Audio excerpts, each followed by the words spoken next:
Hello friends, good morning. Manish की बात में एक बार फिर आप लोगों का स्वागत है। आज की टॉपिक में मैं ये बात करूंगा कि वो कौन से 10 ऐसे लेसन्स हैं जो मुझे ज़िंदगी में लेट से समझ आया।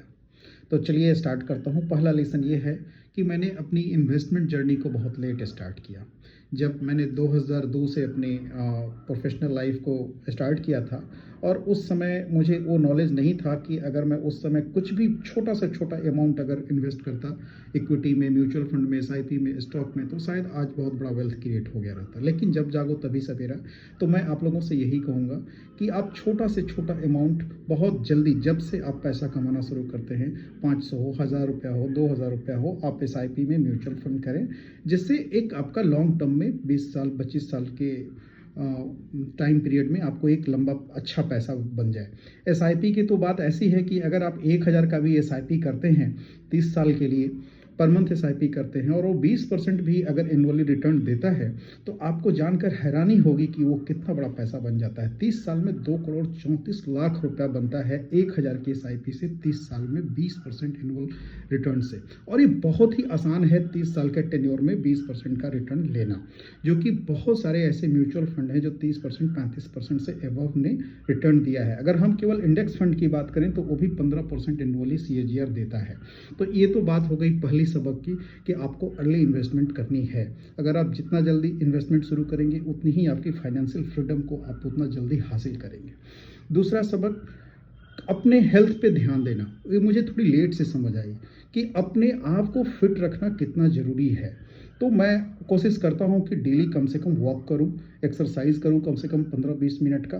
और सबको करना चाहिए। अपने आप को फिट रखना एक प्रायोरिटी होनी चाहिए, ऑप्शनल इसमें कुछ नहीं है। अपने आप को फिट रखना ही है। अगर आप फिट हैं तभी आप दुनिया के हर चीज़ का मज़ा ले पाएंगे, आनंद से जीवन जी पाएंगे।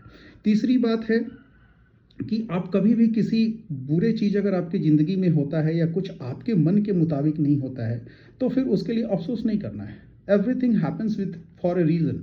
हर चीज़ एक कोई ना कोई कारण से ही होता है। भगवान किसी का गलत नहीं करते हैं। कुछ कोई जीवन में अगर अप्रिय घटना घटती है, कुछ भी है, तो उसके लिए रिग्रेट नहीं करना है, उसके लिए शोक नहीं मनाना है कि ये मेरे साथ ही क्यों हो गया। उसमें कुछ न कुछ अच्छाई छिपी होती है जो मनुष्य को उस समय महसूस नहीं होती, समझ में नहीं आता, लेकिन आगे चल के उसको पता चलता है कि वो अगर चीज़ें हुई तो वो मेरी भलाई के लिए हुई। तो कभी भी रिग्रेट नहीं जीना है। हर चीज़ आपके अच्छे के लिए ही भगवान करते हैं।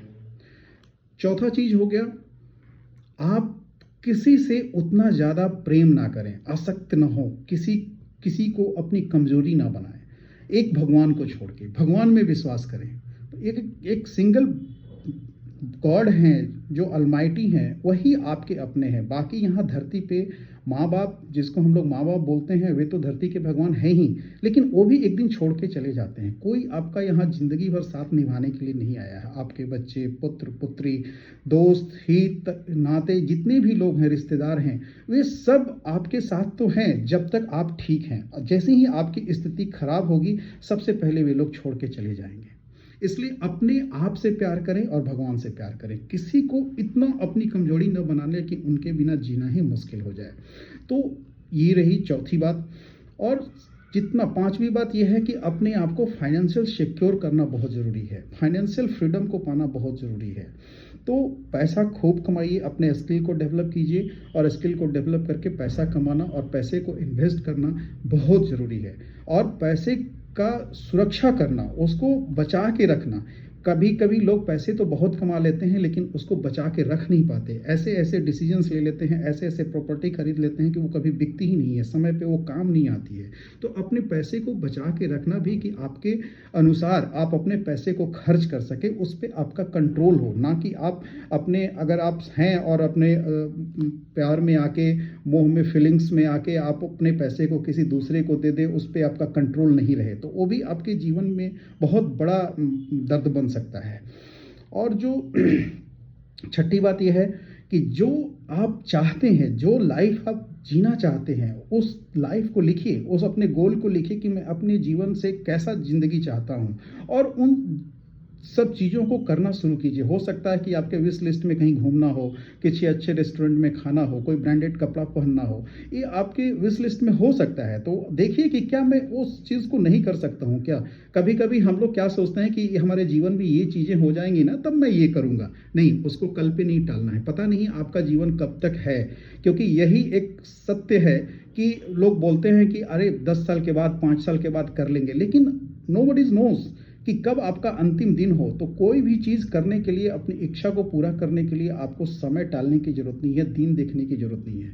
आज का दिन सबसे अच्छा है और मैं वो काम करूँगा। 7वां है कि कभी भी अपने उतना ही पैसा किसी को कर्ज दीजिए जितना लेके आप भूल सकते हैं। जो मैंने सीखा है, अगर आप किसी को पैसा दे दिए और आज के डेट में पैसा देना दुश्मनी मोल लेने के बराबर है, तो पैसा उतना दीजिए जिससे आप भूल जाएं, आपके सेहत पे कोई असर नहीं पड़े। तो कर्ज नहीं देना है, और देना भी है तो छोटा अमाउंट देना है, क्योंकि लोग आजकल कर्ज को अपना इनकम समझते हैं। तो वो उस चीज़ों में नहीं पड़ना है। और 7वीं बात, अपने आप बहुत सिंपल रहना है, सिंप्लिसिटी में विश्वास करना है। अगर आपने पैसा कमाया, अगर आपने वेल्थ क्रिएट किया, तो अपने खर्चे को ना बढ़ाएं, अपनी सिंपल लाइफ जिएं। मतलब बहुत ऐसा नहीं कि अब हम डेली ऐसे ऐसे खर्चे कर रहे हैं, अनाप शनाप पैसे खर्च कर रहे हैं, क्लब में जा रहे हैं और लुटा रहे हैं पैसे को। वो सब चीज़ नहीं करना है। पैसे को इन्वेस्ट करके उसको रखना है और अपने खर्चे को कम रखना है, जिसमें आप एक अच्छे जीवन जी सकें। हाँ, ये भी नहीं मैं कह रहा हूँ कि आप एकदम ऐसे जीवन जिए जिसमें आपको तकलीफ हो। सुख सुविधा का अपना ख्याल रखिए, बट पैसे को बेहिसाब खर्च करने की ज़रूरत नहीं है। तो ये हम 8वां पॉइंट ये है कि कभी भी किसी को इम्प्रेस करने के लिए जीवन नहीं जीना चाहिए। कभी-कभी हम क्या करते हैं कि लोगों को दिखाने के लिए अपनी वैसी ज़िंदगी जीना शुरू करते हैं, और वो हमें बहुत भारी पड़ता है।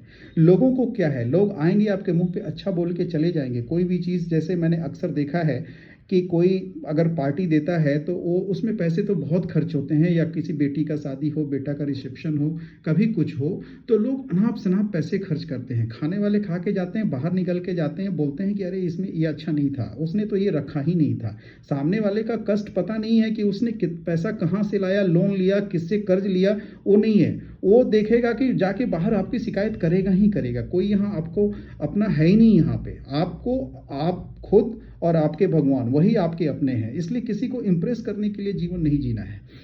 और कम से कम जो एक ऐसा दोस्त बना के रखिए जिससे अपने दुख सुख को आप बांट सकें, अपने फीलिंग्स को शेयर कर सकें, और उस कभी भी अपने आप को अकेला फील करें तो उससे बात कर सकें, अपने दिल की बात को कह सकें। तो ये सब चीज़ें ऐसी हैं जो मैं बहुत लेट से सीखा, लेकिन मुझे लगता है कि अगर समय पे ये सब चीज़ों को जान जाता तो और भी बेहतर कर सकता था, और बेहतर करता हूँ, करने की कोशिश कर रहा हूँ। तो बताइएगा कि ये सारे मेरे जो लेसन्स जो मैंने अपने लेट 40s में सीखा, आप लोगों को कैसा लगा, कमेंट्स में ज़रूर कीजिएगा। Thank you very much.